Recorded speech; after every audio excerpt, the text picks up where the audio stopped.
Square root of 125 कैसे find करें अभी हम सीखेंगे।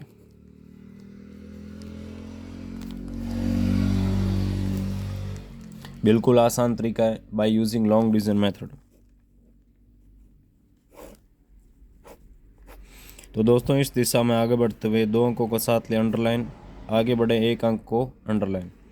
यह जो अंदर संख्या बन रही है कितना है 1। इस 1 के लिए हम एक ऐसी संख्या का चुनाव करेंगे जिसका खुद के साथ गुणा करने पर 1 गुणा 1 जैसे किया कितना आ रहा 1। यह जो संख्या है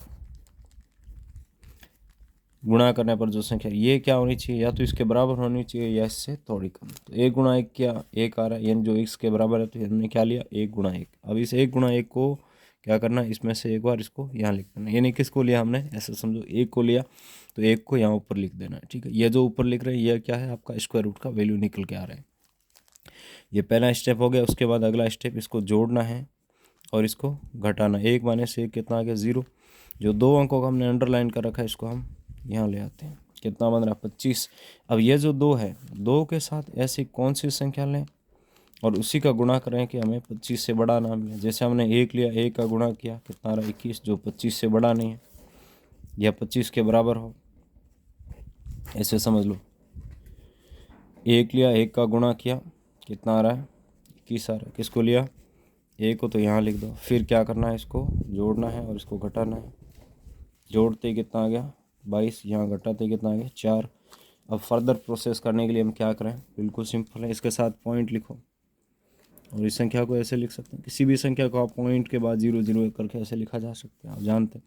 क्योंकि 2 2 0 को एक साथ अंडरलाइन कर दो, क्योंकि 2 2 0 को हम यहाँ पे एक साथ काम में लेंगे। जैसा कि यहाँ पे हमने पहले 2 अंकों को एक साथ अंडरलाइन किया था, ठीक वैसा ही हम आगे करने वाले हैं। अब क्या करना है दोस्तों, बिल्कुल सिंपल, इस पॉइंट को हम यहाँ शिफ्ट कर देते हैं और अगले 0 0 हम यहाँ ले आते हैं। अब इसके साथ जैसे हमने 1 लिया, 1 का गुणा किया कितना आ गया 221। किसको लिया हमने 1 को, तो यहाँ लिख दो। फिर वही क्या करना है, इसको जोड़ना रहता है और इसको घटाना रहता है। कितना आ गया 9 7 और 1। ठीक है, अब क्या करें दोस्तों, अगले जो 0 0 है उसको हम यहाँ ले आते हैं। अब इसके साथ जैसे हम 3 ले, 3 का गुणा करें फिर भी कम आ रहा है, तो किसको लें दोस्तों, जैसे हम 9 को लेते हैं, ज़्यादा आ रहा है। 8 को लेते हैं, 16, एक के लिए चला गया 17 16 17, ऐसे 8 8 64 6 22 और 2 के लिए आ जाएगा। फिर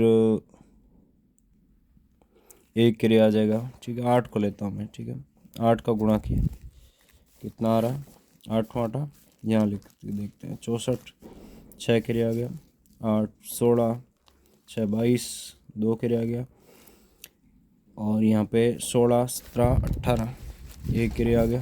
हाँ, इससे काम बन रहा है। ठीक है, किसको लिया हमने यहाँ पे 8 को लिया, तो 8 को एक बार यहाँ लिख देंगे। फिर उसको घटाना है और जोड़ना है। ऐसे करके आप जहाँ तक फाइंड करना चाहते हैं वहाँ तक फाइंड कर सकते हैं। यह जो वैल्यू निकला है कितना 11.18, ये आपका 125 का वर्गमूल है। वीडियो कैसा लगा नीचे कमेंट कर बताएं। अगले वीडियो में जल्दी फिर मिलते हैं। धन्यवाद।